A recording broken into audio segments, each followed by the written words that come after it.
పరలోకమందున్న తండ్రి, మా ప్రియమైన ప్రభువా, మీ కుమారుడు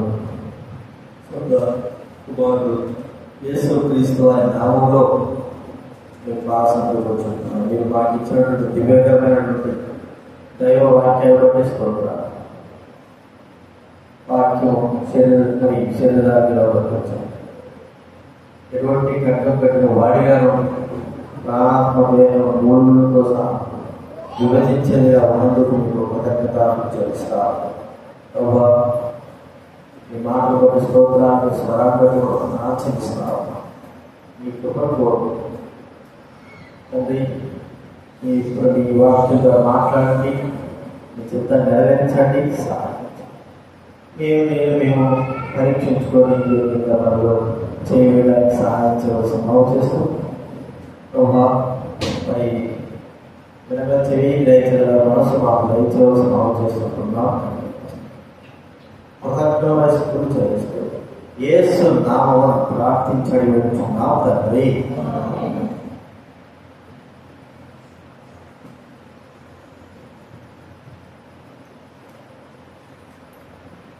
దేవుడి వాక్యంలో నుండి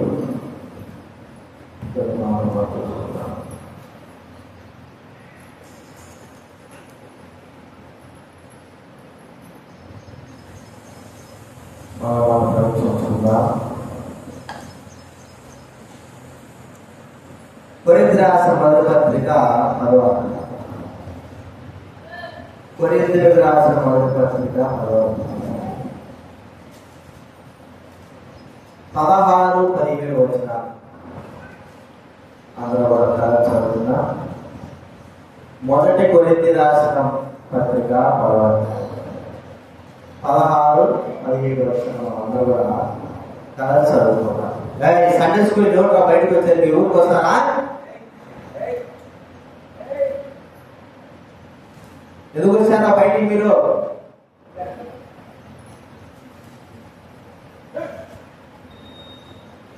అదో అధ్యాయం 16-17 వచనాలు చదువుతాం. మనము దీవించు ఆశీర్వచనపు పాత్రను కాక క్రీస్తు రక్తంలో పాలు పుచ్చుకునే కదా. మనం విలుచుకుంటే తిరుగుతా క్రీస్తు శరీరంలో పాలు పుచ్చుకుంటే కదా. మనందరము ఒకటే రొట్టెలో పాలు పుచ్చుకుంటున్నాము. రొట్టె ఒకటే కనుక అనేకులమైన ఒక్క శరీరమై ఉన్నాము. అలాగే మరి మార్కు సువార్త 4వ అధ్యాయం 8వ వచనం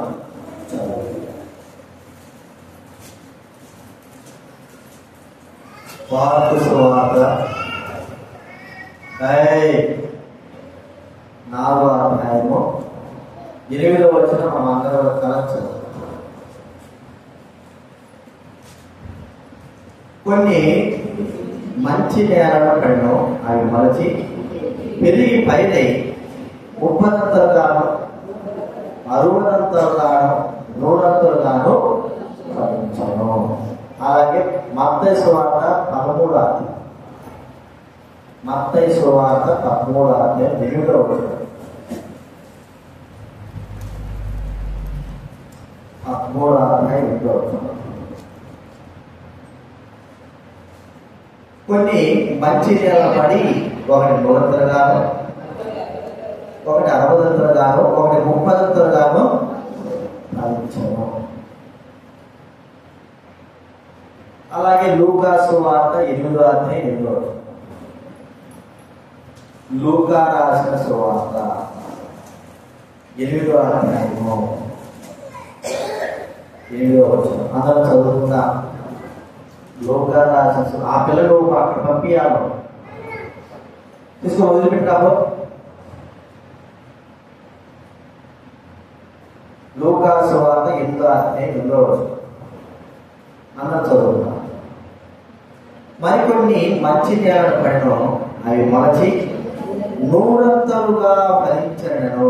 ఈ మాటలు చుట్టూ చూడు వీళ్ళకు చెవులు గలవాడు వినుగాక బిగ్గరగా చెప్పారు. గత వారంలో కూడా చూస్తూ వచ్చాము. విత్తనములు విత్తువాడి యొక్క ఉపమానం వచ్చి పంపిస్తారు. ఆ విత్తువాడు విత్తనాలు వేస్తున్నప్పుడు కొన్ని రోడ్లు పడ్డాయి, దారిన పడ్డాయి, పక్షులు వచ్చి వాటిని చేశాయి. కొన్ని మన్ను లోతుగా లేని బండ మీద వెంటనే మొలిసినాయి. కానీ అనేక విచారాలు ఇంకా కొన్ని వచ్చి ఆ యొక్క పంట ఉన్నందువలన ఆ విత్తనం ఆ చెట్టు మొదలైపోయింది. కొన్ని మొల్ల పొదలు, కొన్ని మంచి నీళ్ళ పడ్డాయి. మంచి నీళ్ళ పడ్డవి విత్తనాలు చేసినాయి, నూనెంతలుగా అనిపించారు. లేక 3 విషయాలు మనం చదువుకుంటూ వచ్చాము. మార్క్స్ వార్తలో, లూకాసు వార్తలో, మరి మత్తయి సువార్తలో 60 అనేక మాట మనం చూస్తా ఉంటున్నాం. 100 30 60 100 అంటే కింద నుంచి 30 60 100. ఇంకొక అధ్యాయం చూసుకుంటే 100 60 30 అంటే పై నుంచి. ఇంకొక అధ్యాయం మనం చదువుకున్నాము. మరి 100 ఫలము అనేటువంటి మాట పెట్టకుండా 100 ఒక వ్యక్తి మరి పంట అంత అభివృద్ధి చెందినప్పుడు క్రమక్రమంగా బైబిల్లో ఇస్సాకు గురించి అతడు ఆ దేశంలో పంట వేసిన వాడై క్రమక్రమముగా వృద్ధి నందెను అనే మాట చూస్తాం. క్రమక్రమముగా అంటే 30 60 100 ఫలించినాడు మాట.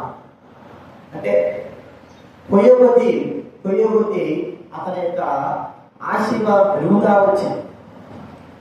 ఆ పంట అత్యధికంగా ఆశీర్వపడుతూ వచ్చింది. కొయ్యబుద్ధి ఇలా మనం చూస్తే మన ఆత్మీయ స్థితి కూడా మనం గుర్తించుకోవాలి. దేవుడు మనం ఏర్పరచుకున్న దేని కొరకు అంటే ఫలించి అభివృద్ధి పొందాలా. అలాగే ప్రభు ఏమన్నాడు, నేను ఏర్పరచుకుని చూడండి యోహాను సువార్త 15వ అధ్యాయం. యోహాను సువార్త 17వ అధ్యాయం 16 వచ్చిన తర్వాత 15వ అధ్యాయం 16. మీరు నన్ను ఏర్పరచుకునలేదు కానీ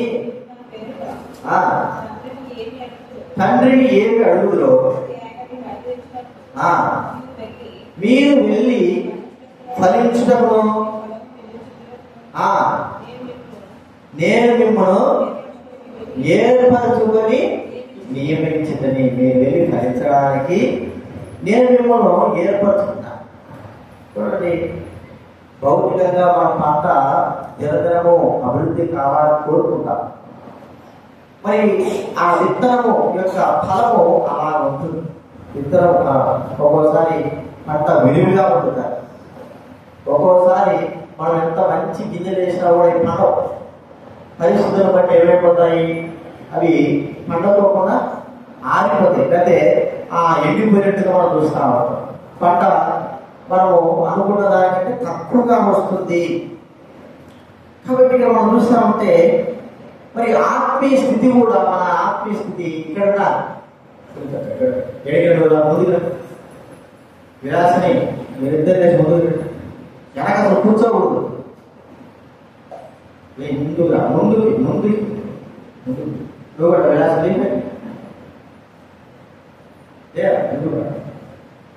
మన ఆత్మీయ స్థితి ఏం కావాలి చెప్పండి? దినదినము అభివృద్ధి. అంటే ఒక దాంట్లో మనము అభివృద్ధి చెందాలని మనకు ప్రభు చెప్తా ఉన్నాడు. దానినే ఫలింపు అంటారు. మనం ఆత్మీయంగా ఎదుగుదల కలిగి ఉండేదాన్ని ఏమన్నారు? ఫలాలు ఫలించడం అంటే అర్థం ఏంటి? వేసుకుని ఉన్నాడు. ఆత్మ ఫలాలు గలతీ రాసిన పత్రిక 3వ అధ్యాయం 5వ అధ్యాయం 22 చదవండి. గలతీ రాసిన పత్రిక 5:22 చదవండి. గలతీయులకు రాసిన పత్రిక 5వ అధ్యాయం 22. అయితే ఆత్మ ఫలమేమనగా ప్రేమ, దీర్ఘశాంతం, మంచితనము, విశ్వాసము, సాత్వికము, ఆశ, కథ, ఇవి ఆత్మ ఫలాలు. అంటే అర్థం ఏమిటి? ఇవి విస్తరించాలా, అభివృద్ధి కావాలా? ఇవి 9 ఫలాలుగా ఉన్న ఈ ఫలాలు మరి ఆ ఫలాలు అత్యధికంగా విస్తరించాలి. మాట మనం చెప్పుకోవాలంటే ముందు మామిడి పండు ఉన్నాయనుకోండి, ఇంతనే చిన్న చిన్న కాస్తా ఉంటాయి మామిడి పండు. అయితే కొన్ని మామిడి పండ్లు ఉంటాయి, ఇంత బాగుంటాయి, పండు విస్తరిస్తారు. అది మనం ఊరేందో బాగా మంచిగా లాభంతో చూస్తాం. తర్వాత అది మాగిపోతున్నప్పుడు కోసేస్తాం. అంటే చిన్నదానికే కాదు కానీ ఫలం చిన్నదని కానీ అది పెద్దగా కావడం. అలాగా ఆత్మస్థితిలో ఉన్న ఆత్మ ఫలాలు అవి అభివృద్ధి కావాలి. అప్పుడే 100 ముందు 30 60 100 ఆ యొక్క అభివృద్ధిలో రావాలి. అయితే ఈ దినాల్లో ప్రజలైన వారు ఎలా ఉన్నారంటే 100 ఫలాలు ఇచ్చిన వారు ఏమంటున్నారు? తగ్గుతా ఉన్నారు. 60 తర్వాత 30 తర్వాత 20 ఇలాగా తగ్గిపోతా ఉన్నారు. అలా ఉండకూడదు. మనం కొంతమందిని దైవగ్రంథంలో చూస్తే వారి ఆత్మీయ స్థితి, వాళ్ళు పిలువబడినప్పటి నుంచి వారి స్థితిలో మరి మార్పులు ఉన్నాయి. ఎలాగ వాళ్ళు 30 నుంచి 60 నుంచి 100కి ఇంకా ఎక్కువగా వాళ్ళు అభివృద్ధి చెందారు, 100గా వారు గొప్పగా అభివృద్ధి చెందారో మనం దైవ గ్రంథంలో ఉన్న వ్యక్తులను చూడగలం. అందులో ఒక వ్యక్తిని మాత్రం చూసుకుందాం. చూడండి, ఆది కాండం 12వ అధ్యాయం. ఆది కాండం 12వ అధ్యాయం. ఇక్కడ మనకు బాగా తెలుసు అబ్రహాము గురించి మనకి ఇక్కడ కనబడతారు. ఆది కాండం 12వ అధ్యాయం మొదటి వచనం నేను చదువుతాను. యెహోవా నీవు లేచి నీ దేశం నుండి, నీ బంధువుల నుండి, నీ తండ్రి ఇంటి నుండి బయలుదేరి నేను నీకు చూపించు దేశమునకు వెళ్ళుము. అబ్రహాముతో దేవుడు మాట్లాడ. ఈ మాట్లాడడం అనే దాని గురించి మనం చూస్తే దేవుడి మాటను అబ్రహాము వింటా ఉన్నాడు. ఎప్పుడైతే దేవుడు యొక్క మాట తాను వినడం, ఆ పిల్ల నాకు దొరికిందంటే ఉండదు. ఆ పిల్లకి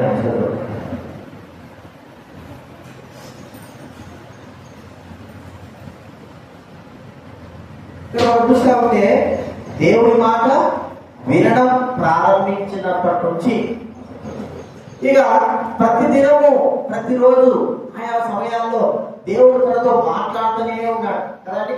దేవుడు తనతో మాట్లాడుతూ ఉన్నాడు. ఆ మాట అంటే దేవుడు వాక్కు వినడం అనేది నేర్చుకుంటున్నాడు. అది అధికమైపోతా ఉంది. దానికి ఒక సాధనాల్లో ధర్మశాస్త్రం లేదు, ఏమి లేదు. కానీ దేవుడి మాటే, దేవుడు వాక్కు, దేవుడు వారి హృదయాలతో మాట్లాడేవాడు. అబ్రహామా అంటే చిత్తం ప్రభువా అంటున్నాడు. అంటే ఆకాశంలో నుంచి దేవుడు పిలిస్తే అబ్రహాముకు వినడం నేర్చుకున్నాడు. 18వ గమనిస్తే మరి లోతు కొరకు అబ్రహాం మరి ప్రార్థన చేయడం, అబ్రహాంతో మరి దేవుడు ముఖాముఖిగా మాట్లాడడం, మరి హాగరును పంపించేటప్పుడు చెప్తా ఉన్నాడు. హాగరు పంపించేసాయి. దేవుడు అబ్రహాంతో మాట్లాడుతున్నాడు. నేను నిన్ను ఆశ్రయిస్తాలే. ఇక్కడ ఒక సందర్భం కాదు, 2 సందర్భాలు కాదు, కానీ ఒక రోజు వింటే సరిపోదు. కానీ ప్రతి దినము ఈ యొక్క ఫలము అంటే దేవుడి మాట వినేటువంటి అభివృద్ధిలో తాను ముందుకు కొనసాగుతా ఉన్నాడు. ఎందుకు మన ఆత్మీయ జీవితంలో అదో గదిలో ఉన్నాము, చెప్పిన మాట వినలేకపోతున్నాము అంటే దేవుడి వాక్యం మనము చదవలేకపోవడం, దేవుడు మనతో మాట్లాడకపోవడం. బస్సింగ్ గారు మరి ఆయన గురించి రాయడం మాట ఏంటంటే ప్రతిసారి ఆయన చిత్తము, ఆయన స్వరం తెలుసుకోవాలని అందరికి అదే కదండి. ఇప్పుడు ఊతపద వీరా కూడా దాన్ని అవలంబించలేకపోతాం. ఊతపదం పెళ్లి దగ్గరకు వస్తే దేవుడి చిత్తం, ఏదైనా చేయబట్టి దేవుడి చిత్తం, ఏదైనా చేయబట్టి దేవుడు మాతో మాట్లాడాలి. ఎన్ని ఊతపదాలే కానీ అది మరి నిజ జీవితంలో కార్యసిద్ధి కలగడం లేదు, అభివృద్ధి కావడం లేదు. పక్షి గారితో మరి తిమోతిలోనే మరి మీరు ప్రభు చిత్తము ప్రభు స్వరం అంటున్నారు కదా, ఎట్లాగా మీరు గుర్తుపట్టగలరు? ఎలాగ ఇది ప్రభు స్వరం అని మీరు ఎలాగ చెప్పగలరు? ఈ అనుభవం మీకు ఎలా వచ్చింది? దేవుడి స్వరం ఎలా గుర్తుపడతారు? అప్పుడు మనకు బాగా తెలుసు. ఇక్కడ మీరందరూ ఉన్నారు కదా, నేను ఇంట్లో పడుకో ఉన్నాను, రాత్రి 10-12 అయింది కదా. 12 అయినప్పుడు మీరు ఉన్నటువంటి ఇంట్లో బయట వచ్చి ఒకరుగా వచ్చి పిలిచినారా, అన్నా రాజన్నా చదువుతున్నా, ఎవరు నువ్వు ఎందుకు వచ్చినావు అని అంటారా? ఏ ప్రభావం నువ్వు పిలిచినావే అనుకో. నువ్వు పిలిచిన వెంటనే నేనేమంటాను? ఎవరన్నా నువ్వు పిలిచినావు, నేను పిలుస్తా. మళ్ళా ఎవరి యువాకాలం నాకు తెలియదు కదా, అయినా నేను కరెక్ట్ గా నీ పేరు పెట్టి పిలుస్తా. ఏం ప్రభా అంట. అర్థమైందా? అంటే ఏమిటి? ఎప్పుడు ప్రభులతో నాకు సంబంధం అనేది మాటల సంబంధం, మాట్లాడుకోవడం, ఫోటో కానీ అన్ని మాకు ఆయన గొంతు నాకు బాగా గుర్తు. ఇటీవల ఒకనాలే పాల్ జోసఫ్ అని ఒక అన్న సేవకుడు, పాలకొల్లు రాజమండ్రి దగ్గర పాలకొల్లు. ఆయన ఫోన్ చేశాడు, నేను ఫోన్ చేశాను. సుమారు మేమిద్దరు మాట్లాడుకోక 10 సంవత్సరాలు. 10 సంవత్సరాలు 10 సంవత్సరాలు కాదు, 10 సంవత్సరాలు పైనే. నేను ఎప్పుడు సంగారెడ్డి వెళ్ళినప్పుడు మాట్లాడితే, తర్వాత ఎప్పుడు మాట్లాడుకోప్పుడు అప్పటికి ఇంత ఫోన్ రాదు, కూర్చుండొచ్చు. ఫోన్లో మాట్లాడా, ప్రైలాన్నా ఎట్టున్నారు అన్నా, రాజనా ప్రైలాన్నా ఏంటా అంటే, నీ గుర్తు నాకు ఎప్పటికీ కూడా 10 సంవత్సరాలైనా కూడా నాకు నీ గుర్తు గుర్తుగా అంటున్నాడు. అంటే సహజమైన మానవులకు గుర్తు అంటే మా యొక్క బంధము, అంటే మా మాటలు కానీ మా అప్పట్లో ఉన్నటువంటి ఆ అనుబంధం కానీ మాకు దగ్గరగా ఉన్నది కాబట్టి ఆ స్వరాన్ని మాకు మర్చిపోలేము. మరి దేవుడితో మనకున్న ఆ అనుబంధ స్వరం ఇది ఎలాగ మనకు కలుగుతాం? అందుకే రోజు ఏం చెప్పినాను మీకు, చదివారు మమ్మల్ని ఎవరో ఈరోజు వాక్యం చదివినటువంటి ఏంటంటే బైబుల్ చదివినటువంటి ప్రతి రోజు చెప్పాలి. ఆ ఇంటికాడికి వచ్చి ఏం చదివాకన్నా అన్నా బైబుల్ కూడా చెప్పాలా? ఇది ఏమంటున్నా మాట చెప్తావే బైబుల్ చదవడానికి ఏమైనా నీకు గాయకుండా ఎప్పుడు మీరు తెలుసుకుంటారు చెప్పండి. ఎప్పుడు దేవుడు స్వరం పెట్టారు, ఎప్పుడు దేవుడు మీతో మాట్లాడతారు. మీరు అది చదువుతా ఉంటే దేవుడు మీతో మాట్లాడాడు. మీరు ఆయనతో మాట్లాడకపోతే ఆయన మీతో మాట్లాడతారు.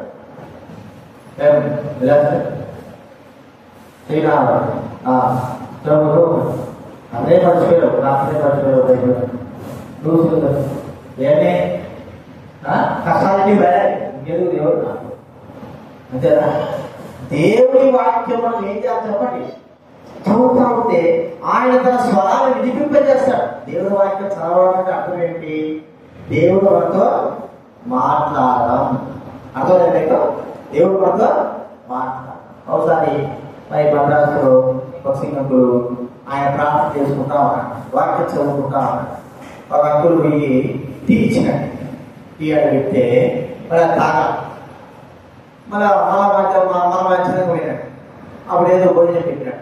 అప్పుడు కూడా ఆయన తెల్ల సాయంత్రం పోయాడు. అప్పుడు కూడా టీయో సాయంత్రం టీ చేస్తారు. అప్పుడు కూడా వెళ్ళారు. 3 సార్లు వస్తా ఉంటే ఆ ప్రజలు గ్రహించేవాడంటే ఆయన పేరు పిలుపు అనుకున్నారు. పిలుపు మరి దేవుడు ఇంకా నాతో మాట్లాడలేదు, నేను మాట్లాడిన తర్వాత నేను పిలుస్తాను ఎక్కువ అన్నాడు. దేవుడు ఇంకా నాతో మాట్లాడలేదు, నేను మాట్లాడిన తర్వాత నేను పిలుస్తాను అంటే ఆయనతో దేవుడు ఏదో మాట్లాడేంత వరకు కూడా ఆయన మరి కింద కానీ అన్నం కానీ ఏది కూడా తినడానికి ఇష్టపడు. ఆ సంబంధం అలాంటి, మనకు కూడా అలాంటి సంబంధం. అంటే ఆయన దేవుడి మాట వినడంలో ఎంత ఫలాలు ఫలించాడు చెప్పండి? 100 ఫలాలు కంటే ఎక్కువగా ఆయన ఫలించాడు. 100 ఫలాలు ఫలించినాడు. అది అనుభవం రావాలి. నాకెందుకులే, నేను అంతలోనా, నేను అంతలోనా, అర్థమైందా? మాతో మాట్లాడతాడు. ఇవన్నీ కహానీలు రాదు. దేవుడు మనం మాట్లాడాలా, మన అభివృద్ధి కావాలా, ఆత్మీయంగా దేవుడి వాటిని తెలుసుకోవాలా, దేవుడి కార్యాలు తెలుసుకోవాలంటే ఖచ్చితంగా మనం ఏం చేయాలి? తెలుసా? చదువుతుందా మీరు? ఏం చేయాలి? బైబిల్ అది కూడా చెప్పలేవా? బైబిల్ నువ్వు ఎప్పుడు చదువుతావు? ఎప్పుడు దేవుడితో మాట్లాడుతూ దేవుడు మా వాక్యం ద్వారా, తన వాక్యం ద్వారా బైబిల్ ఉంది. హెబ్రీ పత్రిక 1వ అధ్యాయం 1వ వచనం చదవండి. హెబ్రీ పత్రిక 1వ అధ్యాయం 1వ వచనం చదవండి. హెబ్రీ పత్రిక 1వ అధ్యాయం 1వ వచనం. పూర్వకాలమందు నానా సమయములలోను నానా విధములుగాను ప్రవక్తల ద్వారా మన పితరులతో మాట్లాడిన దేవుడు ఈ దినముల అంతమందు ఆ కుమారుడి ద్వారా ఆ కుమారుడు దేవుని వాక్యము ద్వారా మనతో మాట్లాడు. ఈ కార్యము, ఈ అభివృద్ధిని, ఈ ఫలాన్ని మనం ధరించలేకపోతా ఉంటున్నాం. కాబట్టి ఎన్నిసార్లు ఇంటున్నాం దేవుడితో వాకిస్తాను. ఈ రోజు నుంచి మీరు తీర్మానం చేసుకోవాలి. ఏ తీర్మానం చేసుకోవాలి? ఏం చేసుకోవాలి? ఏం చేసుకోవాలి? వింటున్నారు చేయాలి. ఏం చేసుకోవాలి? ఉదయాన్నే వేసిన వెంటనే బైబిల్ ఖచ్చితంగా చదవాలి. రాత్రి ఖచ్చితంగా చదవాలి. ఆ తీర్మానం పెట్టుకోవాలి. ఈ ఫలమే నువ్వు ఫలించకపోతే, దేవుడే నీతో మాట్లాడాలి ఫలము ఫలించకపోతే ఇక ఏమిటి జీవితం అంట? అందుకే అబ్రహాము 100 ఫలం. మొట్టమొదటిగా దేవుడు కనపప్పుడు 75 సంవత్సరాలప్పుడు మాట్లాడిన అనుభవములు ఇంకా ఎప్పుడు పెట్టు.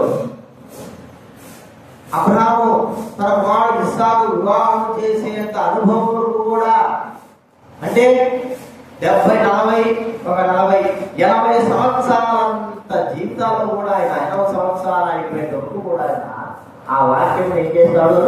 దేవుడి మాటను వింటూ వచ్చాడు. దేవుడి మాట అని మనం అనుభవంలో తీసుకోవాలి. కాబట్టి మొట్టమొదటి ఏం చూస్తూ వచ్చాము? అబ్రహాము దేవుడి మాట. ఈ వ్యక్తి ఫలాలు ఎలా ఫలిస్తున్నాడు? దేవుడి వాక్యము తనలో కార్యసిద్ధవుతా ఉంది. 30 60 100 ఫలిస్తా ఉన్నాడు. దేవుడు తనతో ప్రతిదినం మాట్లాడేవాడుగా ఉంటున్నాడు. ఆ అనుభవంలోకి మనమందరం రావాలి. అదే దైవ గ్రంథం చదవడం. కదా, దేవుడు వాక్యం చదవకపోతే దేవుడు మనతో దేవుడు మనతో మాట్లాడాలి అంటే దేవుడి గ్రంథం, దేవుడి వాక్యం మనము ఇది మొట్టమొదటి మనం చూసుకుంటున్నాం. మరి ఇది పౌలు కూడా, కొత్త నిబంధనలో పౌలు కూడా అనుభవంలోకి వచ్చిన వాడుగా మనం చూస్తాం. దేవుని యొక్క మాట వినడం, దేవుడి స్వరం వినడం, దేవుడు తనతో మాట్లాడిన స్వరాలు వినడం కదా. దేవుడు తనతో మాట్లాడి, పౌలా భయపడాలు, ధైర్యంగా ఉండు, ఇంకా ఎట్లయితే మరి సాక్ష్యం చెప్పావో రోమాలు కూడా సాక్ష్యం చెప్పాలా అనేటువంటి మాటలు పౌలు కూడా దేవుని యొక్క స్వరం విని ఆత్మీయంగా 100 సార్లు పొందిన వాడిగా చూస్తాం. ఇది మొట్టమొదటి చూస్తున్నాం. రెండవదిగా అబ్రహాము జీవితంలో ఆత్మీయమైన ఫలము ఎలాగా అతను ఫలించాడంటే దేవుడికి భయపడడంలో. చూడండి 22వ అధ్యాయం, ఆదికాండం 22వ అధ్యాయం.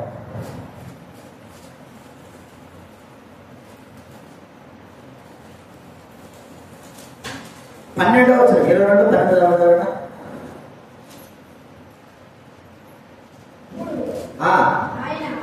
అప్పుడు ఆయన చేయకుము,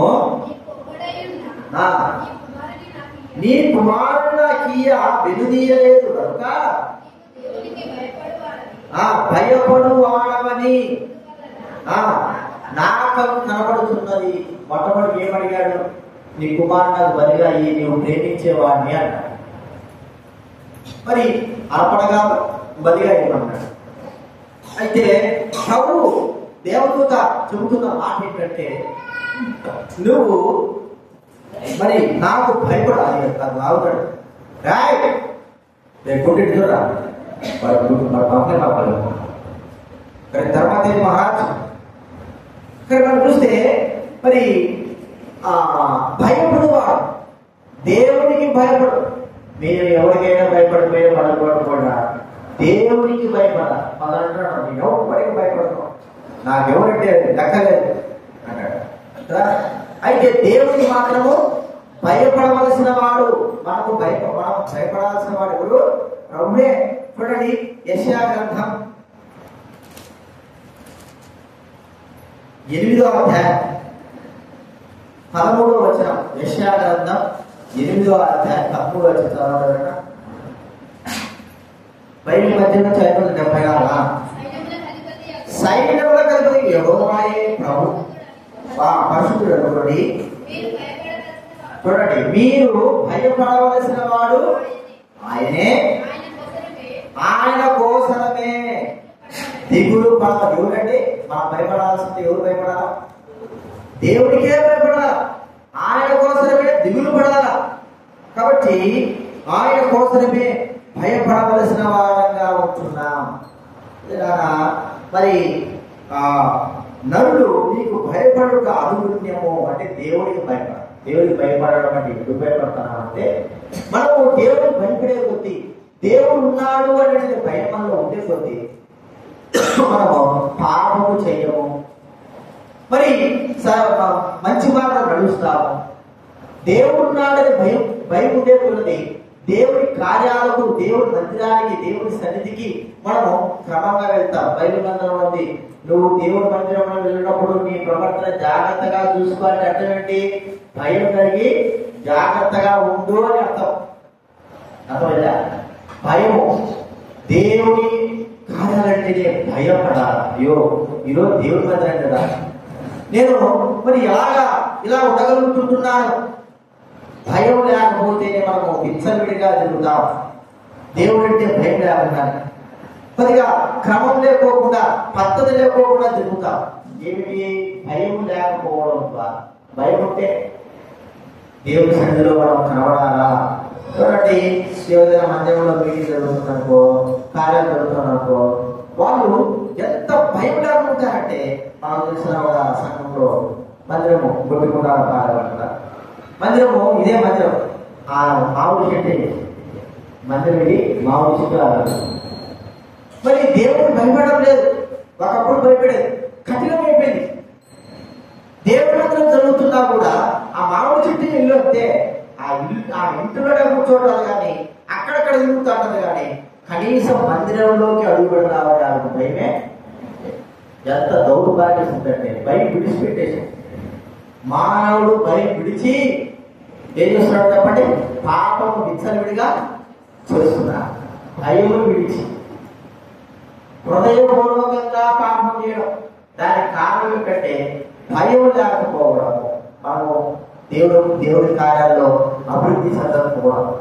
అంటే చూడండి, దేవుడి మందిరానికి క్రమంగా రాకపోవడం, దేవుడి మందిరంలో ప్రార్థన చేసుకోకపోవడం, దేవుడి కార్యాలంటే ఎక్కడికి మీటింగ్ ఉన్నప్పుడు రమ్మంటే మాత్రం ఎన్నో సాగులు చెప్పడము, దేవుడి మందిరాలంటే అన్నిటికీ వీటన్నిటికీ కారణం ఏంటంటే ఒకటే, దేవుని భయం మనలో లేకపోవడం. దేవుని భయం లేకపోతే ఇక మనల్ని కాపాడేవారు మనము మన ఇష్ట ప్రకారంగా విచ్చలవిడిగా తిరుగుతారు, భయభక్తులుగా మనం ప్రవర్తిస్తాం. అది మనకి జరుగుతానే ఉంది. ఎన్ని దినాలుగా మనం ఇలాగే ఉంటాం. ఈ యొక్క భయము అనేటువంటి ఫలము, దేవుని ఎడల భయం అనే ఫలము మనలో ఫలించలేదు. దినదినానికి అసలు ఫలమే లేకపోతారు. లేకపోతే ఎందుకు మరి దైవడలు పెట్టేది, ప్రార్థన కొరకే రమ్మని చెప్పేది ఎందుకు? భయం ఉంటే చెప్పాల్సిన వస్తుంది. భయం లేకపోవడమే తగ్గిపోయిన కొద్దిగా అంటే అర్థం ఏంటి? భయం లేకుండా ఏం చేసింది? కాపరంటే భయం లేకుండా, గొర్రెంటే భయం లేకుండా దానికి ఇష్టం చెప్పి చివరికి ఏమైపోయినది? నష్టపరచబడతారు. భయం అనేది మన జీవితంలో ఖచ్చితంగా దేవుడి మాటకు, దేవుడి మాటలు. ఈరోజు మీటింగ్ ఉందంటే భయం కలిగి ఎన్ని గంటలకు రమ్మంటే 10 గంటలకు రావా. ఈరోజు ప్రార్థన ఉంది, మనం చెప్పుకోమంటే చేతులు పెడదాం అనుకో, చేతులు పెడదాం. వీళ్ళంత భయమే లేకపోయా ఏం చెప్పాలి? ప్రార్థన పెట్టామో ఈరోజు ప్రతి ఒక నెలకు ఒకసారైనా లేదా వారానికి ఒకసారైనా ఇళ్ళకాల ప్రార్థన చేయండి. ఎంతమంది భయం కలిగి సమయాలైనా సరే ప్రార్థన చేస్తారు? ఎవరు చూస్తున్నాడు, ఎవరు చూస్తున్నాడు? అందుకే భయం లేకపోవడం, భయం ఖచ్చితంగా సాతాను దేవుడి మీద భయం లేకుండా చేసి మనం నష్టపరుస్తారు. ఒకడు ఉన్నాడు, మనకు తెలిస్తే మరి ఒక ఇస్రాయేల్ కుమార్, వాడు పెరిగి పెద్దయినాడు, అయ్యుతుని కొట్టినాడు. వాడు ఆ దేశంలో ఉండి ఆ దేశం పంటనే తింటా ఉంది, ఆ దేశంలో జీవిస్తూ వాడు యెహోవా నామాన్ని దూషించినాడు. వాడు ఎంత భయం లేదు, అర్థమైందా? వాడికి ఎంత భయం. ఇప్పుడు పిల్లలు ఎట్టున్నారు, భయం లేకోకుండా ప్రవర్తిస్తావా? చిన్న పిల్లలు, చిన్న పిల్లలు, ఒక రకమైన పిల్లలు కూడా భయం లేకపోవడం అది తల్లిదండ్రుల యొక్క తప్పే. మరి ఈ లోకంలో మనకు భయం లేకపోవడం ఎలాగా? దాని ద్వారా మనం ఎంత నష్టపడుతున్నామో తెలియదు. అబ్రహాము దేవుడిలా భయభక్తులు కలిగి ఆ భయం అనేటువంటి ఫలం పొంది సర్వలోక ప్రజలకి ఒక మార్గదర్శకంగా నిలబడుతూ వచ్చాడు. చూసారా అబ్రహాము, చూసారా నా భక్తుడైన అబ్రహాము ఎంత భయపడుతుంటున్నాడో, నా ఎడల ఆ వ్యక్తి ఎంత భయం కలిగి ఉన్నాడు. నేను మానంటే, నేను చెబితే ఎంత భయం ఉందో. ఒకవేళ అనిపించకపోతే భయము పడుతున్నామని అర్థం ఏంటంటే అక్కడ అబ్రహాము ఇస్సాకును అర్పించమని చెప్పాడు. ఇస్సాకు దేవుడి భయభక్తులు లేకపోతే ఆ ఇస్సాకును బలిని అర్పించడం అబ్రహాము ఏదో విధానంలో తప్పించుకునేవాడు. కానీ మనసు నిండా ఉంది, అదే దేవుడు చెప్పినాడే, అదే దేవుడు చెప్పినాడే, చేయకపోతే ఏమవుతాడు, చేయకపోతే నాకేమవుతుంది, చేయకపోతే ఎట్లా, మరి వీడొక్కడే కదా, వీడొక్కడైతే మరి వీడు పోగొట్టుకుంటే ఎట్లా, అయినా పర్వాలేదు దేవుడు మాట ముఖ్యము కదండి, నష్టమైనా పర్వాలేదు దేవుడు మాట ముఖ్యము. దేవునికి భయపడినాడు, భయపడి తన కుమారుని బలిగా ఇవ్వడానికి ఇష్టపడ్డాడు. ఇది మనం గుర్తించుకోవాల్సింది. కాబట్టి దేవుడికి భయపడితే అన్ని విషయాల్లో మనం దేవుడికి లోబడిపోతాం కదా. భయపడటం అంటే అర్థం ఏంటంటే లోబడడం. వాడు చనిపోయాడు అనుకో, కాలం తీసుకొని 2 డేట్లు వేసినా అనుకో, వాడేమన్నాడు భయపడతాడు. భయపడ్డాడంటే ఏం చేస్తాడు? బయట తీసుకురావాలంటే వాడు ఏం చేస్తాడు? అర్థం బయట తీసుకురావాలంటే తీసుకొస్తాడు. గ్లాస్ తీసుకురావాలంటే ఇంకా అంగడి పోయినాడంటే అర్థమైంది మీకు. భయపడితే ఏమవుతుంది? వాడు లోపడతాడు. భయపడితే లోపల, భయపడకపోతే అది సూత్రం. అబ్రహాము భయపడ్డాడంటే అర్థం ఏమిటి? దేవుడి మాటకు లోబడి తన కుమారుని అర్పించడానికి ఇష్టపడి చివరి వరకు కూడా అది మనం గుర్తించదు. ఆ భయమే మనం తగ్గిపోయి చూడడానికి అట్టున్నారు. కానీ మనం ఎవరికి భయపడం కదా. కనీసం దేవుడికైనా భయపడండి. మాటలు భయపడకపోయినా దేవుడు భయపడితే మీ జీవితాలు ఏమవుతాయి? కాస్త ఇస్తారా ఫలాలుగానే అవుతాయి. అసలుకే భయపడకపోతే,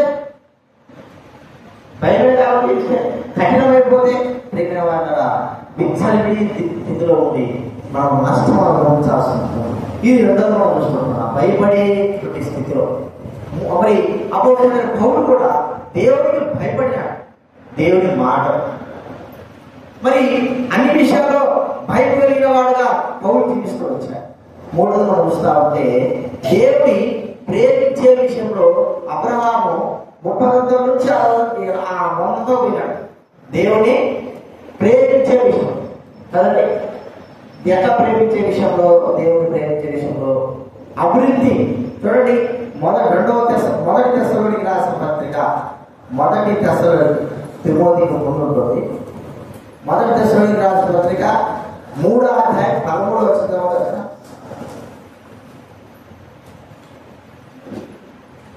మొదటి దశలోనికి బైబిల్ వెనక నుంచి 186 పేజీ.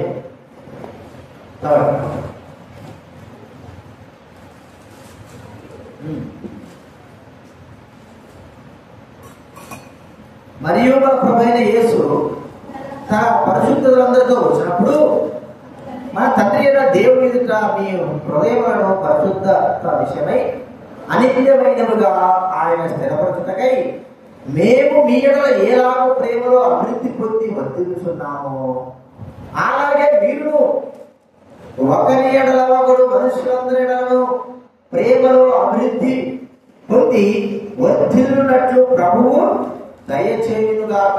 ప్రేమలో అభివృద్ధి పొంది వర్ధిల్లునట్లు అంటే ఈ ప్రేమ అనేటువంటి ఫలము ఏ కాలం చెప్పండి? 30 నుంచి 60 100గా వెళ్ళిపోవాలి. ఆ ఫలం అంటే దేవుడిని ప్రేమించడంలోనే. దేవుడిని ప్రేమించేవాడు అన్నిటినీ ప్రేమించగలుగుతాం. అవసరం శత్రువులు ప్రేమిస్తాడు, హింసించేవాడు ప్రేమిస్తాడు, కుటుంబాన్ని ప్రేమిస్తాడు, బాధపరిచేవాడు ప్రేమిస్తాడు. దేవుడు ప్రేమించేవాడు మరి సహనం కలిగి అన్నింటినీ ప్రేమిస్తాడు అని మనం గుర్తించుకోవాలి. కాబట్టి అబ్రహాము దేవుని ప్రేమిస్తున్నాడు. ఎంతగా ప్రేమిస్తున్నాడంటే మరి చెప్పలేదు. అలాగే తన కుటుంబ సభ్యులైన వారిని కూడా అబ్రహాము ప్రేమిస్తున్నాడు. తన దగ్గర పుట్టి దాపులైన వారు, పుట్టి అలవాల్సపడిన వారు 318 మంది అతను పోషించి సంరక్షిస్తున్నాడు, ప్రేమిస్తున్నాడు. తన కుమారుని ప్రేమించినట్టుగా ప్రేమిస్తున్నాడు. చూడండి, ప్రేమలో అభివృద్ధి పొందుతున్నాడు. ఇంకా ఆ ప్రేమ యొక్క గొప్ప భావం ఏంటంటే ఆతిథ్యం చేయడం. ఎవరైనా తన దగ్గరకు వస్తే మరి ఆతిథ్యంలో అబ్రహాం ఇచ్చిన వాడు లేడు.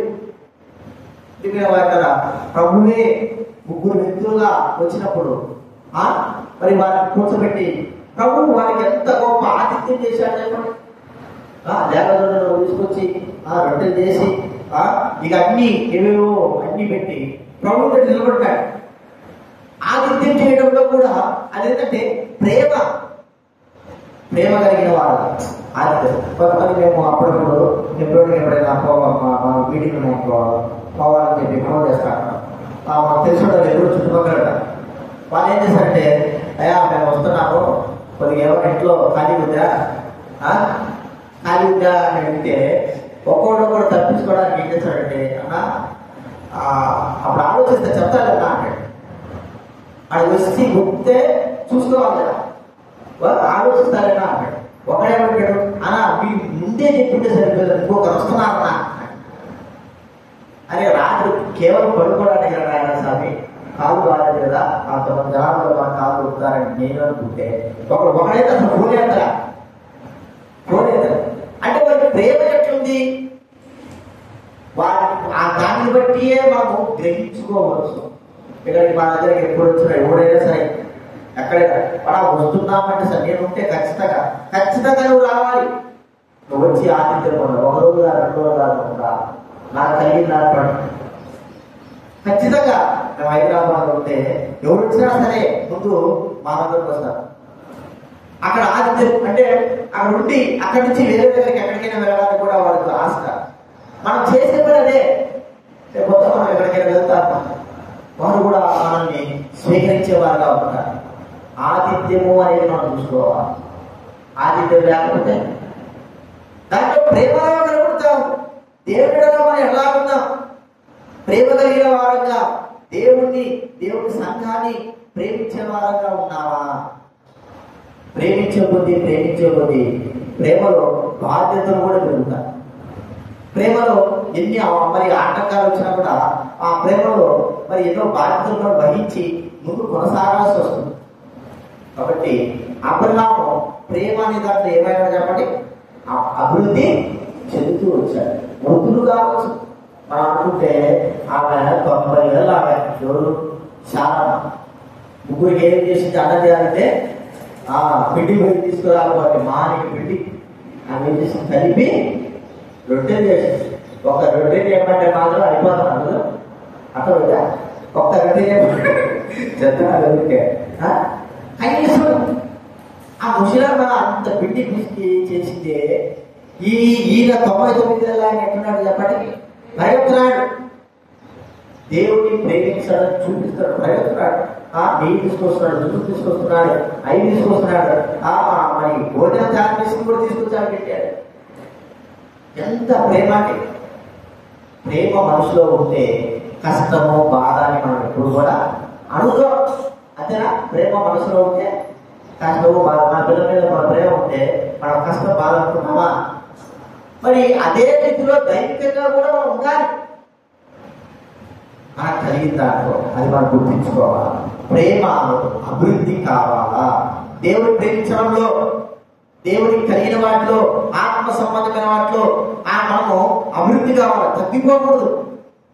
ఎప్పటికి కూడా మనలో ఆసక్తి పెరగాలి కానీ తగ్గకూడదు. అందుకే 30 నుంచి 60 నుంచి 100 పోవాలి. ఇది నాకు ప్రేమ ఏమిటంటే 100 నుంచి 60 నుంచి 30 తగ్గుతా ఉంది కదా.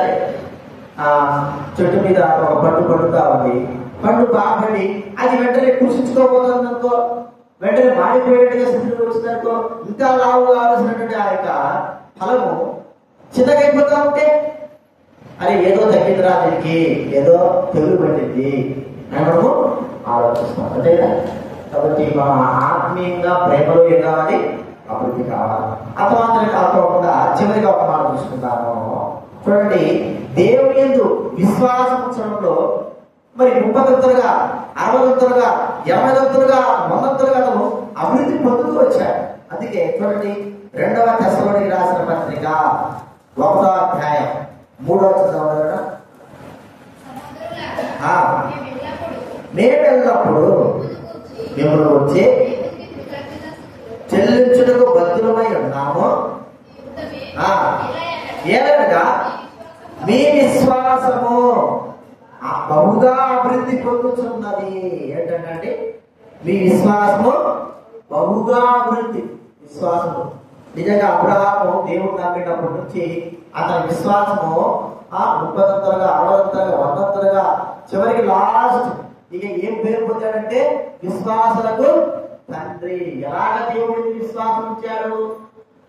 ఏమీ లేదు, అంత శూన్యము అయినా కూడా దేవుడు చేయగలిగినటువంటి నమ్మకము తనలో ఉంచుతూ వచ్చాడు. ఏమి లేదు, అంత శూన్యం, కానీ దేవుడు ఈ కార్యం చేయగలిగినటువంటి నమ్మకము తనలో వచ్చాడు. ముందు నుండి సైతం కూడా లేపగలటువంటి విశ్వాసం. చూడండి, మనలో ఎలాంటి విశ్వాసం ఉంది, ఎలాంటి నమ్మకం ఉంది. దేవుడి పైన మనము ఏదైనా సరే మనము ఏదైనా పనులు చేయాలనుకున్నా, లేదా ఏదైనా కార్యం చేయాలనుకున్నా దానిపైన దేవుడిపై నమ్మకం ఉంచాలి. దేవుడి కార్యం చేయగలడు, ఈ సహాయం చేయగలడు. మనకు దేవుడు ఏదో ఒక విధానంలో మనం నమ్మే కొద్దీ, ఆయన మీద విశ్వాసం ఉంచే కొద్దీ మనలో గొప్ప కార్యమైన చేస్తాడు. విశ్వాసం మీద అభిప్రాయం. అందుకే దేవుని యొక్క వచ్చేవాడు ఆయన ఉన్నాడని, తను వెతుకువాడిని ఫలము దయచేవాడని ఏం చేయాలంటున్నాడు? నమ్మాలి. నమ్ముతున్నావా దేవుడిని? దేవుడిని నమ్మకం కలిగి ఉన్నావా? మనము దేవుడి దగ్గరికి రావడానికే కష్టమైపోయాయి. నమ్మకము మనలో అభివృద్ధి కావాలి. ఒక మనిషిని మనము పిచ్చిగా నమ్ముతా ఉంటాం, ఆ వ్యక్తిని మనం నమ్మచ్చు అంటా ఉంటాం. కానీ ఒక సమయంలో ఆ వ్యక్తి మరి నమ్మకాన్ని అపనమ్మకం చేయగలడు. ఆ వ్యక్తి మానవుడు, మనిషి. అయితే దేవుడు మాత్రము మన నమ్మకాన్ని ఎప్పటికీ కూడా అపనమ్మకము చేయడు. నమ్మే కొద్ది, మనలో విశ్వాసం ఉండే కొద్ది, దేవుడిలో విశ్వాసం ఉండే కొద్ది ఆయన మనకు సహాయం చేసేవాడుగా ఉంటున్నాడు. దేవుడు తెచ్చాక అర్థమైనా మనలో ఏమన్నా ఏమన్నా నువ్వు చెప్పి ఏం కాదు. మనలో ఏమన్నారా? Body present, mind absent. Body ఏమి ఇక్కడే ఉంది, కళ్ళే మూసుకోవద్దనే బాడీ ఎట్టపోయిందో మైండ్ ఎట్టపోయిందో. చెప్పు. నమ్మకం, విశ్వాసం ఎంతగా నమ్ముతావు? దేవుడు. అందుకే పక్షిగా ఆయన జీవితంలో దేవుడు అడుగుతున్న విశ్వాసం, నమ్మకం చాలా బాగుంది. దేవుడు ఏదైతే చెప్పాడంటే అది ఖచ్చితంగా చేస్తాడు. ఒకసారి మన బాగా తెలుసు, ఆయన చరిత్రలో అమెరికాకి వేరే దేశానికి కదా ఆయన మరి లేటుగా ఒక 10 నిమిషాలు 5 నిమిషాలు లేటుకి ఫ్లైట్ దగ్గరికి వెళ్ళడానికి. అంతే, అది వెళ్ళిపోతా ఉంది ఫ్లైట్. మీరు చూస్తుంటే వెళ్ళిపోతా. దేవుడు చెప్పాడు, నువ్వు అమెరికాకి వెళ్ళాల్సి వస్తుంది, పోవాలన్నా అంటే మరి అన్ని సిద్ధం చేసుకున్నప్పుడు మరి కొద్ది లేట్ అయినాక ఆ ఫ్లైట్ వెళ్ళిపోతా ఉంటే ఆయన మరి ఫ్లైట్ వెళ్ళిపోతుంది కదా, మనం వెళ్ళిపోదామని ఆయన దగ్గర అనుసరిద్దామని అంటాడు. లేదు లేదు లేదు, దేవుడు నాకు చెప్పినాడు. ఏం చెప్పినాడు? నన్ను అమెరికాకు పోమని చెప్పినాడు. తీసుకోపోతాను. ఆడే కూర్చున్నాడట. ఇది ఏదిరా ఆయన, ఈ శక్తి ఏదో చేయితే ఏం చేయాలి, కల్లా కనబడతా అన్నా కూడా ఇది మాట అనుకున్నాడు. అయితే వాళ్ళు చూస్తున్నాక వాళ్ళని తిరుక్కొని వచ్చిందట. అర్థమైందా మీకు? వాళ్ళు చూస్తున్నాక ఫ్లైట్ ఒక్కసారి వెళ్ళిపోయిందంటే దిగడం కష్టం, దిగదు. దిగడానికి వీళ్ళే, ఏదైనా ప్రాబ్లం అయితే తప్ప, లేకపోతే ఎవరైనా దించాలనుకుంటే దానికి చాలా డబ్బు చెల్లించాలి. సామాన్యంగా మళ్ళాగా బస్సు ఆపుకోవాలంటే చాలు. అందుకే ఎక్కడ చెప్పండి, నా చిన్నప్పుడు దినాలు అయితే బస్సులు తీసుకొచ్చి ఆపేస్తారు, ఒక దగ్గర చక్కగా ఆపుతారు. ఇక వీళ్ళు ఎవరు ఈ కస్టమర్లు ఎక్కేటోళ్ళందరూ ఒకడు కూరగాయలు కొనడానికి, ఒకడు పచారం కొట్లకి, ఒకడు అక్కడికి వస్తుంటాడు. వీడు డ్రైవర్ ఎక్కి కూర్చుంటాడు. వచ్చారంటే ఉండే ఒక 5 నిమిషాలు తెస్తాడు అంటారు. అది అక్కడి నుంచి 5 నిమిషాలు కాదు, 6 గంటలు చివరికి వాడు అట్లా తిప్పుకుని ఆ టైంకి వస్తాడు. అంటే నేను ఉండంటేనే ఆ బస్సులో ఆపేట్టు కాదు. అతను ట్రైన్ కూడా ఒక్కోసారి చూస్తే అయ్యా గాడి తిరిగితే అయ్యా అది ఆపంటే ట్రైన్ అయినా ఫ్లైట్ కాదు, పైకి ఎగిరితే దిగదు. కానీ దేవుడి మీద నమ్మకం ఎలా చూడాలి, మనకు నమ్మకం దిగి వచ్చింది. మరి ఆయన చక్కగా మళ్ళా ఫ్లైట్లోకి వెళ్ళిపోయాడు. అంటే దేవుడి మీద అంత ప్రగాఢ నమ్మకం ఉండగలగా, మళ్ళీ లేకపోతే నమ్మకం, దేవుడి మీద నమ్మకమే లేకపోతా, దేవుడి కార్యాల మీద నమ్మకం లేదు, దేవుడి పనుల మీద నమ్మకం లేదు, దేవుడి మీద అసలు నమ్మకమే లేదు. ఒకసారి గుర్తించుకో, ఎవరి మీదైనా సరే నువ్వు ఎక్కువగా నమ్మకం ఉంచవచ్చావు, కానీ దేవుడి మీద నమ్మకం ఎక్కువ ఉంచాలి. అందరి మీద నమ్మకం తొలగించు, దేవుడి మీద మాత్రమే నమ్మకం పెట్టుకో. అబ్రహాము మరి తన పైన, తన కుటుంబం పైన, వారందరి పైన ఎవరి మీద నమ్మకం ఉంచలేదు, కానీ దేవుడి పైన నమ్మకం ఉంచాడు. మృతుడైపోతున్నాడు, శరీరం మృతులైపోతాడు, దేవుడు మాట స్థిరమని ఆ మాటను విశ్వసించాడు. అందుకే అబ్రహాము విశ్వాసులకు తండ్రిని పిలువబడ్డాడు.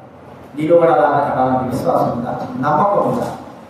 నమ్మకం లేకపోవడం ద్వారా ఎన్నో నష్టాలను పొందుతున్నాము. విశ్వాసము చాలా ప్రాముఖ్యమైనది, విశ్వాసము. కాబట్టి మనము దేవుని మందిరానికి వెళ్తున్నాము, వెళ్ళే సమయానికి వర్షాలు వస్తున్నాయి అనుకో, అర్థమైందా? వర్షాలు వస్తున్నాయి, వర్షాలను బట్టి మనం ఏం చేస్తాం చెప్పండి? ఏం చేస్తాం? చిత్రికప్పం. అసలు పాట రాకుండా ఇంట్లో కూర్చుంటాం, చిత్రికప్పి పక్కన పాట ముందుగా ఊహించేసుకుంటారండి. ఏమని పోతే వర్షం పడిపోతుంది, పడిపోయిన తర్వాత పాపం మా పిల్లలకు జ్వరాలు వచ్చేస్తాయి, మేము హాస్పిటల్ అయిపోతాం ముందుగానే. ఒక్కోసారి అరే అసలు వర్షమే మీకు వర్షమే రావలేదు, బాగా మేఘాలు వచ్చాక పడిపోతారు, వెంటనే పడిపోతారు. మరి పడిపోతారు మనకు తెలుసు, కానీ ఏమంటే దానికి తగ్గట్టు మనం ఏం చేయాలి? ముందుగానే చెప్పినట్టు శత్రువులు పట్టుకొని రెడీ ఉంటా. అర్థమైందా? శత్రువు పెట్టుకోడు, నువ్వు వర్షం వచ్చినా విశ్వాసంతో రెడీ ఉంటా. రాని ఏమైంది దేవుడు ఇస్తాడు, కానీ ఏదైనా సరే ముందడుగు విశ్వాసం. ఎవరి మీద నమ్మకం చెప్పండి? ఎవరి మీద? అడగదా? దేవుడి మీద నమ్మకం. దేవుడి కార్యాలకు, దేవుడి పనులకు వెళ్తున్నప్పుడు దేవుడి మీద నమ్మకం వేసి వెళ్ళిపోవాలా. తర్వాత సంగతి దేవుడు చూసుకుంటాడు. ఆ నమ్మకమే లేదా దేవుని కార్యాలు ఇలాగా మనం విశ్వసిస్తాం. అందుకే రోజు దేవుడి మీద ఏం కావాలనుకో? అభివృద్ధి, నమ్మకం పెరగాల. రోగాలు వచ్చినప్పుడు దేవుడి మీద నమ్మకం పెరగాల, జలుబులు చేసినప్పుడు దేవుడి మీద నమ్మకం పెరగాల, కాలు వచ్చినప్పుడు దేవుడి మీద నమ్మకం పెరగాల. ఆ దేవుడి మీద నమ్మకాన్ని బట్టి మనం ఏం చేయాలా? ముందుకు కొనసాగుతా ఉంటా. వాటిని బట్టి కూర్చొని అవి రాకముందే మనం ముందుగానే ఊహించుకొని చాలా మంది ఉట్టుకునే వారు అంతే. దేవుడి మీద అయినప్పంటే జ్ఞాన అలసట, ఆయాసం, రానే రావలే. ఇంట్లో తిరిగిన అలసటే, బయట తిరిగిన అలసటే కదండి. బాగా తెలిసిన అవగాహన కాంతమ్మ కదా, ఇంట్లో అన్ని పనులు చేస్తుంది. 80 సంవత్సరాలు పాత ఉంటుంది, ఇల్లు ఊడుతుంది, అన్ని మాటలు రమ్మంటే మాత్రం ఆయాసం నిజంగా జరిగి చెప్తాడు. అదే ఇంట్లో నీ పోయి చూస్తే పాటలు ఉడుతుంది, కూర్చొని 20 సంవత్సరాల కూర్చుంది. మరి అన్ని కడుగుతున్నావు, ఊడుతున్నావు కదా, నడిస్తే నీకేమన్నా తినబడిపోతావా? కాబట్టి ఆయాసం వచ్చారు. మరి నీకు దేవుడి మీద నమ్మకం ఏమిటి? నువ్వు దేవుడు అన్నా విశ్వాసం, మళ్ళీ ఎన్నో సంవత్సరాల నుంచి విశ్వాసం, 30 సంవత్సరాల నుంచి విశ్వాసం, విశ్వంతో కూడా విశ్వాసం వల్ల. కాబట్టి దేవుని మీద మనం ఏం చేయాలి? నమ్మకము పెంచుకోవాలా. ఇంకోటి కూడా మనం ఆలోచిస్తే దేవుడు ఇచ్చే విషయంలో, దేవుడు ప్రేమించే విషయంలో మన దగ్గర ₹1 ఉంది, దాంట్లో ప్రభు మనం వేయాలి. మన భావాలు చూస్తే ఆ బీద విధవరాల గురించి మనం చూస్తే ఆమె ఎక్కువ ఇచ్చిందని మనకు అక్కడ రాకపోతే కానీ ఆమెకు దేవుడి మీద ఉన్న విశ్వాసం మనం చూసుకోవాలి. దేవుడి మీద విశ్వాసం లేకపోతే ఏం చేసేదా చెప్పండి? ₹1 ఆ కూడా వేసేస్తారు. ప్రభు అక్కడ ఒక మాట చెప్పాడు, ఇవి ఎక్కువ వేసిందన్నాడు. కానీ మరో మాట మనం గ్రహించాల్సింది ఏంటంటే ఆమెకు దేవుడి మీద నమ్మకం ఉంది. ₹2 కదా, 2 కాసులు కదా, ఒక నేను ఉంచుకుంటే నాకు ఉపయోగపడతాను కదా అనేటువంటి తలపు కాకుండా ఇది 2 వేస్తే దేవుడు నాకు మరోగా దేవుడు ఇస్తాడు, నన్ను పోషిస్తాడు. ఇప్పుడు ఇక్కడ కూడా ఇది సారేపతి విధవ ఆమె కూడా ఎలిషా ఏం చేసి చెప్పండి? అప్పం తీసుకొచ్చింది కదా. అప్పం తీసుకొచ్చితే ఆమె విశ్వాసం ఏమిటి? సరే, ఒక దైవజనుడికి నేను ఇస్తున్నాను కాబట్టి నాకు దేవుడు ఏ విధంగా సరే సహాయం చేస్తాడే అని ఆమె ఆ చిన్న అప్పం తీసుకుని వెళ్ళి అతనికి ఎలాగా ఆమె విశ్వాసంతో ఏడబడి చెప్పండి. ఆ యొక్క కరువు దినాలన్నీ కూడా ఆమె కుమారుడు ఆమెలో దాని విశ్వాసము బయటికి కావడం, అది మనకు అలా అది అభివృద్ధి కావాలి. దేవుని ఎడల మనకి ఏం కావాలి చెప్పండి? అర్థమైందా? అభివృద్ధి మనకు కావాలి. కాబట్టి విశ్వాసంలో కూడా అభివృద్ధి అని మనం అపోస్తలుడైన పౌలు కూడా విశ్వాసంలో అభివృద్ధి పొందుతూ వచ్చాడు. మరి ఎంత విశ్వాసంలో అంటే అన్ని విషయాల్లో కూడా విశ్వాసం కలుగుతూ వచ్చాడు. ఈ దినాల్లో మనం ఇట్లా ఉన్నాం, కానీ చిన్న దినాల్లో మరి విశ్వాసమైన వారు కావచ్చు, దైవసేవులైన వారు కావచ్చు, దేవుడి మీద ఆధారపడి వారు ఉద్యోగరీత్యా కావచ్చు, పనులు చేసుకుని కావచ్చు, దేవుడి మీద ఆధారపడి విశ్వాసం మీద వారు నడుస్తూ వచ్చారు. ఒకవేళ పని లేదంటే ఈరోజు ప్రభా ఈరోజు పని లేదు, దేవుడి పని చేసేవారు. ఈరోజు పని లేదు, ఏ పని? దేవుడి పని చేసేవారు. రేపు నాకు చూపిస్తాను. ఈరోజు నాకు పని లేకపోతే నేను నీ పని చేస్తాను, నీవు నాకు రేపు మంచి పని చేస్తాను. అర్థమైందా?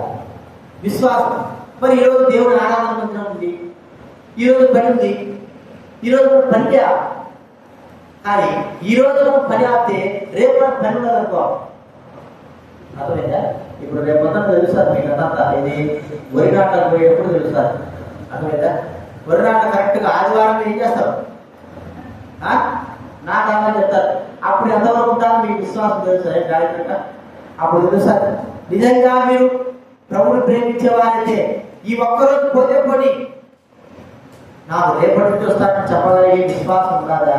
లేదా ఈ రోజు పోకపోతే 150 రూపాయలు పోతుంది, 5 రూపాయలు పోతుంది. మరి ఈ ఒక్కరోజు రండి, మీకు 2 రోజులు చూస్తాం. 1000 నేనే 150 రూపాయలు 1000 రూపాయలు టికెట్ నాకైతే మామూలు కూడా. అందుకే నా దేవుడు కూడా వదిలిపెట్టిపోయేది. నేను ఇప్పటి వరకు 500 అనుకుంటున్నా, లేకపోతే 200 ఎంతో తక్కువ అనుకున్నా. నేను 1000 రూపాయలు అటైతే మీరు దేవుడి మందిరానికి ఖచ్చితంగా డెబ్బై కట్టుంటారు అంతేనా? సో మీకు విశ్వాసం కాదు మీకు చెప్పండి.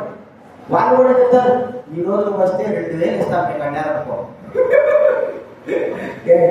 అదేరా 2000 ఏం కాదు, 2000 ఇస్తానంటే నేను ఇస్తాను. పాత్రకి అయినా బద్దాలు చెప్పుకోవచ్చు, దేవుడు కూడా చెప్పుకోవచ్చు. ఏమైంది 2000 ఒక్క రోజు అడుగుకి వస్తే 2000 ఎవరో పాత్ర పోతే దేవుడు పాత్ర ఇస్తాడా? దేవుడు ఇస్తాడా? చూడండి, ఇప్పుడు అక్కడక్కడ గమనిస్తాను. దేవుడి మీద ఆయన అంటే దేవుడి సన్నిధి కంటే వాళ్ళు 1000 రూపాయలు పాలు మరి 20,000, 30,000, 40,000 పోగొట్టుకునే వాళ్ళ 20,000, 30,000 విశ్వాసం లేదు. దేవుడి విశ్వాసం విశ్వాసం చాలా ప్రాముఖ్యమైనది. దేవుడు నాకు ఇస్తాడు, ఇప్పుడు నా దగ్గర లేదు అయినా దేవుడు నాకు సహాయం చేస్తాడు, పోషిస్తాడు. దేవుడి కార్యంలో నేను ఎప్పుడు కూడా వెనకంటే వేయను అనే మాట ఆ హృదయాల్లో. అప్పుడే మనము విశ్వాసంలో అబ్రహాము అలా ఉన్నాడు. అబ్రహాం జీవితంలో 30 నుంచి 60 నుంచి 100 వరకు కూడా అభివృద్ధి చెందుతూ వచ్చాడు, ఫలాలు ఫలిస్తూ వచ్చాడు. తన హృదయంలో పడినటువంటి ఆ విత్తనం అది అభివృద్ధి చెందుతూ వచ్చింది. ఎక్కడ కూడా ఫలాలు ఫలించకపోకుండా తను మరి ఆ గింజలు సాతాను ఎత్తుకోబడలేదు. బండ మీద పడినట్టుగా ఆ విత్తనం పడలేదు, ముళ్ళ పొదల్లో పడినట్టుగా ఆ విత్తనం పడలేదు, కానీ మంచి నేలగా పడింది. పడిన ఆ విత్తనం ఎలాగైందంటే బహుగా విత్తనాలు మనం కూడా అలాగే ఫలించుకుందామా? మనం పరీక్షించుకొని యోగ్యంగా చేద్దాం, ప్రార్థన చేసుకుందాం.